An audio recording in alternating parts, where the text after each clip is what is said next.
ओम शांति। लो आपके किस्मत के ताले की चाबी ए रही।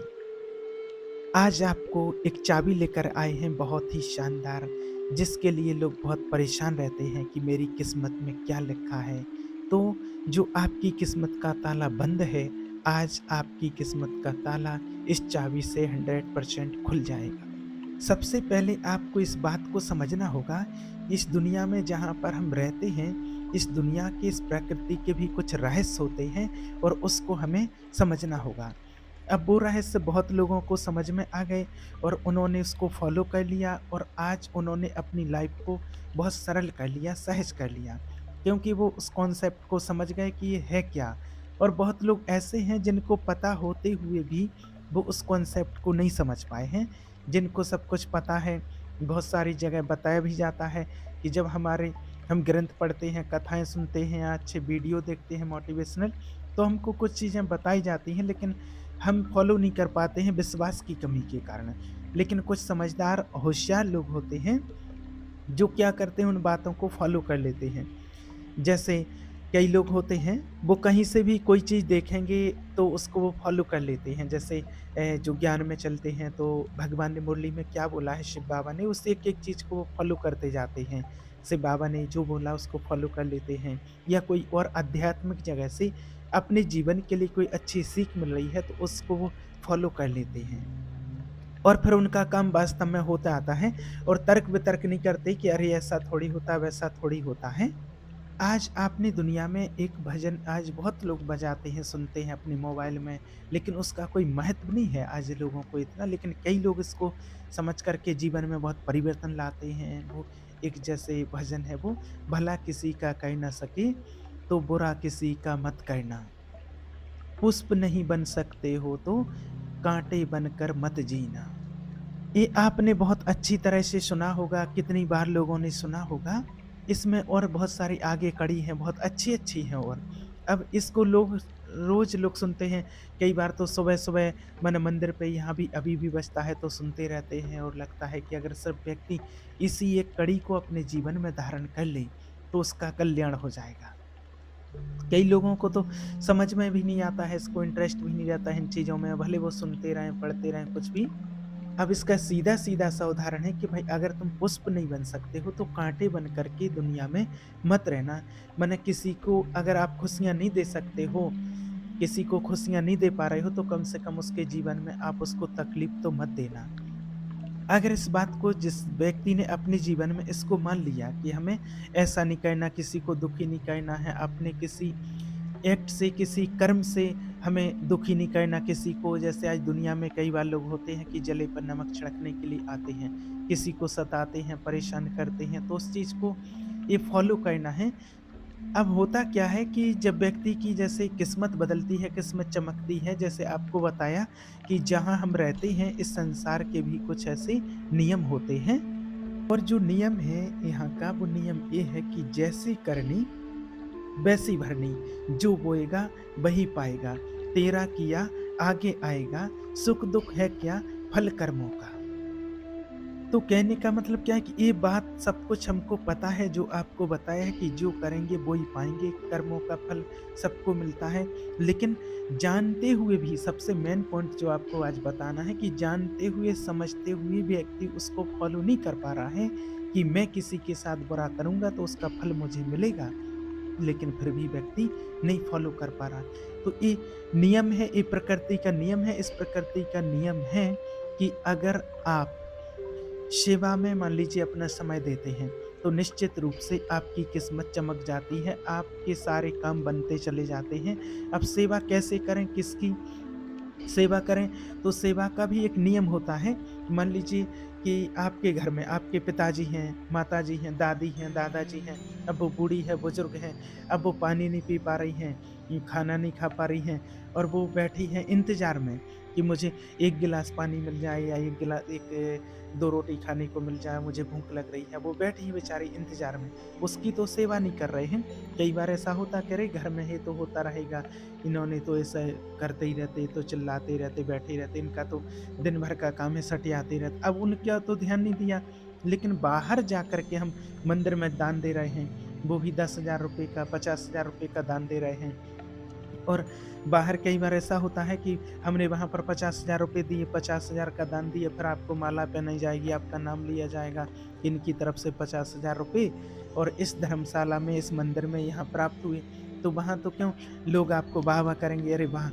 लेकिन आपके घर में कोई व्यक्ति है, जो सेवा माँग रहा है, तो ये बहुत छोटे-छोटे नियम हैं, जिसको हम फ़ॉलो नहीं करते हैं। और अगर आप जब इसको थोड़ा समझेंगे, पढ़ेंगे, कोई अगर आप जैसे मोटिवेशनल बुक पढ़ेंगे, उसमें आपको समझ में आएगा।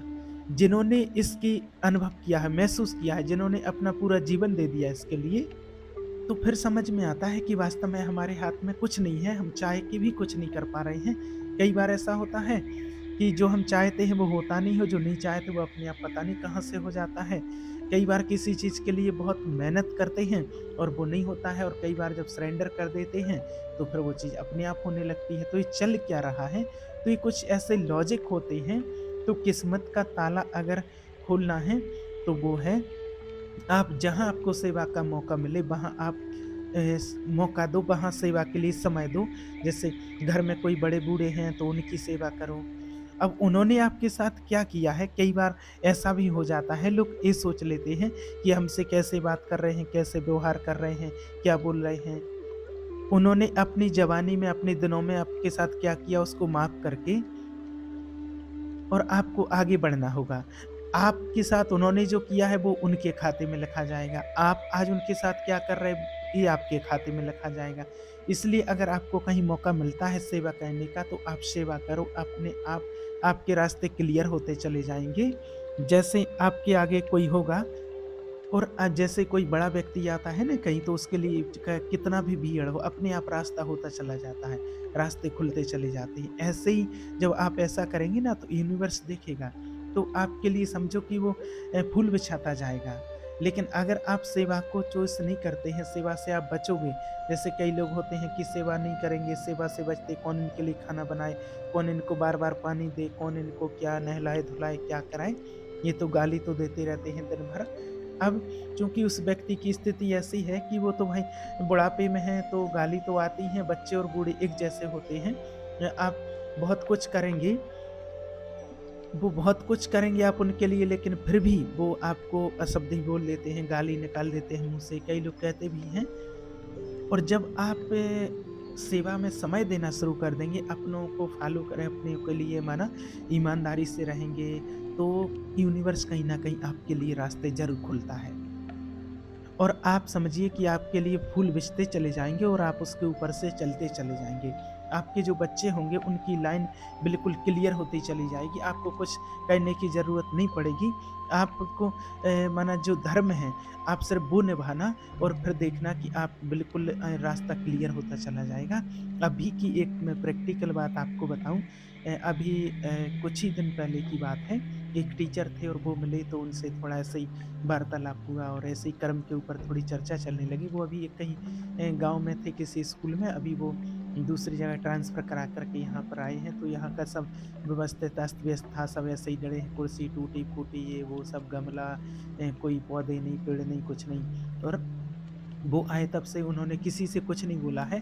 उन्होंने ऑफ़िस को साफ़ किया, ऑफ़िस में धूल चढ़ी हुई, वो खुद बता रहे थे, माँ सरस्वती की फ़ोटो रखी हुई थी, उन्होंने पहले उसको साफ़ किया, एक टेबल टूटी थी उसको जोड़ा, और उसने उन्होंने प्राचार्य से नहीं बोला कि इसके लिए पैसा चाहिए, क्या चाहिए, उन्होंने उसको जोड़ कर के रखा, और धूल साफ़ करके वो माँ सरस्वती की फ़ोटो को रखा, और अपने ₹10 का अगरबत्ती का पैकेट ले गए, रोज़ जाएँ 2 अगरबत्ती लगाएँ। बाहर जो गमले-वमले टूटे-फूटे डले थे उनमें मिट्टी भरवाई, मिट्टी खुद नहीं भरी, और घर से 2-4 पौधे ले जा कर के और उनमें लगा दिए, अच्छा लगा। माने ऐसा उन्होंने कहा, मेरा ऐसा शुरू से नेचर है। तो और वो कोचिंग भी माने कोचिंग नहीं करते, बहुत कम करते हैं, लेकिन जो भी आता है तो उसको बहुत अच्छे से राय-सलाह देना, बच्चों को गाइड करना, किसी के पास पैसा नहीं है तो भी पढ़ा देना, ऐसा नहीं कि पैसा देगा तो ही पढ़ाएँगे, जितना जिसने दे दिया रख लिया, ले लेना। तो ऐसा उनका जीवन से माना चलता रहा। तो आज वो बता रहे थे कि जब अभी पिछली बार कोई एग्ज़ाम था उनकी बेटी का, तो नीट का, तो उसमें जब उनका माना उस पे सिलेक्शन हुआ, नीट का तो वो अपने एक भाई की लड़की है उसका बता रहे थे, माना वो अपनी बच्ची का बता, उन्होंने कहा किसी और में सिलेक्शन हुआ तो माना उसकी जो फीस थी वो 1 साल का 12 से 15 लाख रुपए खर्चा था उसका। 1 साल का 12 से 15 लाख रुपए खर्चा है और उसको 5 साल या 3 साल तक वो भरनी पड़ती उनको। तो आज वो बता रहे थे कि हमारी तो इतनी हैसियत नहीं थी, ना हम कर सकते थे, लेकिन वो फ़ीस उसका सिलेक्शन हुआ, अच्छे अंक आए हैं उसके, तो फिर गवर्नमेंट उनका वो फ़ीस पे कर रही है। 3 साल या 5 साल तक 12-15 लाख रुपए जो भी हैं, तो वो कर रही है। तो उन्होंने कहा सर यही है, वो खुद ही बताने लगे कि माना यही मेरे कर्मों का फल है कि जो मैं आज दूसरों के साथ करता हूँ, तो आज इतना तो हम नहीं कर सकते थे और क्या चाहिए, किस बात की ज़रूरत है। तो मैंने कहने का भाव कि जहाँ कहीं न कहीं आप करते हैं, आप भले निस्वार्थ भाव से कर रहे हैं, तो आप ये नहीं सोचिए कि इसको करने से मुझे क्या मिलेगा। आप जो कर्म कर रहे हैं, तो वो कर्म आपका बन रहा है, तो उसका फल एक ना एक दिन आपको ज़रूर मिलेगा। क्या जॉब लगना है, किसका कहाँ सिलेक्शन होना है, आपके बच्चों का क्या होना, वो सब ऊपर वाला सँभाल लेगा। ये अनुभव प्रैक्टिकल है लोगों के और कई बार हमने अपने घर में, परिवार, फैमिली में भी, रिश्तेदारों में भी देखा है इस चीज़ को। दोनों पक्ष देखे हैं, जिन्होंने सेवा की है वो भी देखा है और मैं एनालिसिस किया और मना करता भी बहुत समय से, जब से थोड़ा परमात्मा का ज्ञान मिला है, तब से देखते हैं, समझते हैं कि कौन क्या कर रहा है। एनालिसिस उसको करके देखते हैं कि इसका पास्ट क्या रहा है, पता चल जाता है कि इसका इसी का रिटर्न मिल रहा है, इसी का फल है। और जो कोई व्यक्ति था जो बिल्कुल गरीब था, जिसके खाने की भी स्थिति ठीक नहीं थी, खाने के पैसे नहीं थे, आज उसके पास घर, गाड़ी, बंगला, घोड़े सब कुछ है, सब पैसा है, मान-सम्मान। तो उसका जब पास्ट जाकर के देखते हैं कि लोगों ने इसके साथ कितना बुरा किया था और इसको कितना परेशान किया था और आज देखो ऊपर वाले ने इसकी मदद की है। इसलिए कहते हैं कि निर्बल को ना सताइए, दुखिया को ना सताइए और दुखिया देगा रोए और दुखिया का जब मुखिया सुने तो फिर तेरी गति क्या होए। तो वो भी देखा गया है। इसलिए आप सबसे पहले आप अपने घर से शुरुआत कीजिए। अब कई लोग कहते हैं हमारे घर में तो ऐसा होता है।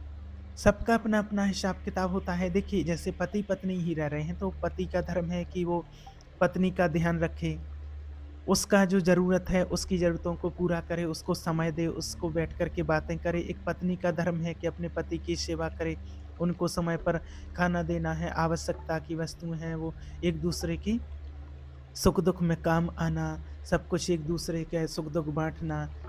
और अगर ये चीज़ें आप भूल जाते हैं, तो जब आपकी शादी हुई थी, जब आपने 7 फेरे लिए थे, 7 वचन लिए थे, वो वचनों को याद कर लीजिए एक बार। पति या पत्नी कोई गलत लाइन पर किसी कारणवश अगर चले भी गए हैं, तो उसको छोड़ कर के नहीं भागना है। कई लोग ऐसे ही होते हैं, छोड़ कर के भाग जाते हैं। अगर उन्हें कोई गलत लाइन चुन ली है और चले गए हैं, तो उसको छोड़ के नहीं, उसको समझाना है, उसका हाथ पकड़ कर के उसको बाहर निकालना है। ये धर्म होता है अपना। इसलिए घर में देखो, आप सेवा घर में नहीं कर पा रहे, तो आप बाहर देखो। जैसे आपने कई लोग देखा होगा कि अपने घर में हैं या बाहर में भी है, वो अपने पक्षियों को, चिड़ियों को है, जैसे मछली को तालाब में है, कहीं ऐसे दाना डालते हैं, कुछ ना कुछ उनको चुगाते रहते हैं, गाय को रोटी खिलाते हैं। कई लोग आपने देखा होंगे कि मंदिर में जाते हैं, कई लोग मंदिर में जाकर के साफ-सफाई करना, साफ-सफाई करते हैं, झाड़ू-पोंछा लगाते हैं, कोई भंडारा हो रहा है तो वहाँ पर खाना खिलाना, वहाँ पे सेवा करना, तो इस सेवा के मौके होते हैं। और ये एक बार माना आपने कई बार देखा होगा, कभी आप गुरुद्वारे में गए हों तो वहाँ पर जो सरदार लोग होते हैं, वो अच्छे पैसे वाले होते हैं, बहुत पैसे वाले रईस लोग होते हैं और फिर भी वो सबके जूते उठा कर के और माना जूते अपने हाथ में लेकर के वो थैली में लेकर के रखते हैं। वो आपको नहीं उठाने देंगे, आप बस कहेंगे यहाँ जूते उतार दो। एक बार मेरा खुद का अनुभव है, एक बार दिल्ली गए तो वहाँ गुरुद्वारा है, तो वहाँ पर जैसे गए तो एक बहन थी और वो माना उसकी शादी भी नहीं हुई थी बहन की शायद। तो वो बेचारी वहाँ जैसे जूते उतार रहे थे, तो अपना तो ये नेचर में नहीं है, तो हम तो बड़ा बुरा लगा। कि नहीं, हम नहीं दे सकते जूते, आपसे नहीं छिलवा सकते हैं और थैली लेकर के हमने खुद माना उसमें रखा। लेकिन वो बेचारी देखा कि बहन सबके जूते लेकर के वो बड़े भाव से, ऐसा नहीं कि उनको कोई कहा जाए या कोई कहने के कुछ करने के लिए बोल रहा है कि आप ऐसा करो, लेकिन वो भाव से, दिल से सेवा कर रही थी। और माना लगा कि बड़ा देख कर के इतने बड़े वीआईपी लोग सब कुछ, और ये सेवा है, माना ये सेवा का रिटर्न इनको मिलता है। और ऐसी ही सेवा होना चाहिए, दिल से करना चाहिए, किसी के कहने से नहीं करना चाहिए। और अगर जैसे हमारे घर में कोई मेहमान आ गया तो उनकी बढ़िया दिल से खातिरी करो, अच्छे से उनको खाना-पीना खिलाना, अच्छे से उनकी सेवा करना। लेकिन पहले के लोग बहुत अच्छे से करते थे, आजकल तो थोड़ा ऐसा सिस्टम हो गया कि पुराने लोगों के जीवन में तो सेवाएँ ज़्यादा होती थी। सेवा किसकी होती, जैसे मेहमान आया तो उनके लिए पानी लाना, चाय बनाना, नाश्ता कराना, सब कुछ उनके लिए साफ-सफाई करना, कमरा तैयार करना। तो पहले के लोगों के जीवन में चीज़ें नेचर में थी, आज के लोगों के जीवन में नहीं है, क्योंकि आज के लोगों के जीवन में आज ऐसा हो रहा कि पति-पत्नी हैं और वही 2 एक-दूसरे से चिढ़ रहे, झगड़ रहे हैं। पति और पत्नी भी रह रहे हैं, तो दोनों साथ में हैं, तो उन्हीं की ही नहीं बन रही है, तो सेवा क्या करेंगे वो, दूसरों की सेवा क्या करने जाएँगे? माता-पिता तो बहुत दूर की बात हो गई, लेकिन दोनों की नहीं बन रही है, तो फिर कैसे क्या होगा? ऐसा भी होता है। तो आजकल क्या हो रहा है, आप खुद चेक कीजिए कि आपके जीवन में क्या हो पा रहा है और मैंने क्या किया है अपने जीवन में? मैंने स्वार्थ से उठ कर के ऊपर क्या किया है? कुछ किया है या नहीं किया? अपनी स्वार्थ की सेवा में लगे हुए हैं। जैसे ही आप सेवा करोगे ना, तो समझो कि आपकी जो किस्मत का ताला है, वो चाबी ऑटोमैटिक लग गई है और वो खुलती जा रही है। ऑटोमेटिक आपकी किस्मत बदलती जाएगी और आपको पता नहीं चलेगा, आपको ऐसे लगा कि वास्तव में कोई चाबी लग गई है और एकदम किस्मत एकदम बदलती चली जा रही है। सेवा का मतलब होता है किसी के मन को शीतलता देना, लेकिन आजकल क्या हो रहा है, उसका उल्टा ही हो रहा है। मन को शीतल तो छोड़ो, लोग जलाते रहते हैं और उसको मानो अगर घर में अगर बात करें। और एक बात और ध्यान रखना, पति-पत्नी में आपस में क्या होता है कि जो पति होता है तो सबसे बड़ा ब्लॉकेज की शुरुआत यहीं से होती है कि वो अपनी पत्नी के माता-पिता की बुराई करने लगते हैं, तेरे पापा ऐसे हैं, तेरी माँ ऐसी है, वो ऐसे हैं, वो ऐसे हैं। अब देखिए, माता-पिता सबके लिए अच्छे होते हैं, आपके पिताजी की, माताजी की कोई बुराई करे, तो वो भले उस बुराई करे, लेकिन आपके लिए तो वो सबसे सर्वश्रेष्ठ हैं दुनिया में, है ना? अब उन्होंने भले कुछ किया होगा, लेकिन आपको सहन नहीं होगा कि मेरे पिताजी हैं वो, आप उनकी बुराई नहीं सुन सकते हैं। तो वैसे ही कभी भी पत्नी के सामने या अकेले में भी उनकी बुराई नहीं करना चाहिए। अगर आप अच्छा नहीं कर सकते हो, तो फिर आप बुरा भी नहीं कीजिए, उनकी बुराई भी नहीं कीजिए। और अगर आप उनकी बड़ाई करते हैं, अच्छी बातें करते हैं, तो समझ लो कि आपके ब्लॉकेज जो लगे हुए हैं, वो खुलते चले जाएँगे। इसी तरीके से जो कई बार पत्नी होती हैं, वो इस तरीके से पति के लिए ऐसे शब्दों का उपयोग करती हैं, जो उनका मन बड़ा दुखी होता है। जैसे पति के माता-पिता हैं, तो उनके लिए शिकायत करना, उल्टे-सीधे बोलना, तुम्हारे पापा ऐसे, मम्मी ऐसे, ऐसा भी नहीं करना चाहिए। इससे बहुत बड़ा ब्लॉकेज लगता है, जो किस्मत बंद होती चली जाती है। इसलिए जो शुरुआत में बताया था आपको कि भला किसी का कर नहीं सके तो बुरा किसी का मत करना। अगर भला नहीं कर सकते तो बुरा मत करो, तो भी काम चल जाएगा। पुष्प नहीं बन सकते तो काँटे बन कर के मत रहना, चुभना नहीं। क्योंकि आज काँटे से ज़्यादा बोली चुभती है। और आप अब इस चीज़ के लिए चेक करो कि आपने कितना परोपकार किया है लोगों के लिए, कितना क्या किया है। और नहीं किया है तो आज से करना शुरू कर दो और आप ऑटोमेटिक देखेंगे कि आपके ब्लॉकेज खुलते जाएँगे, आपकी किस्मत की चाबी आपके हाथ में और ऐसी लग गई वो कि आपकी किस्मत एकदम बदलती चली जाएगी। इसलिए इसकी शुरुआत आप अपने घर से करना।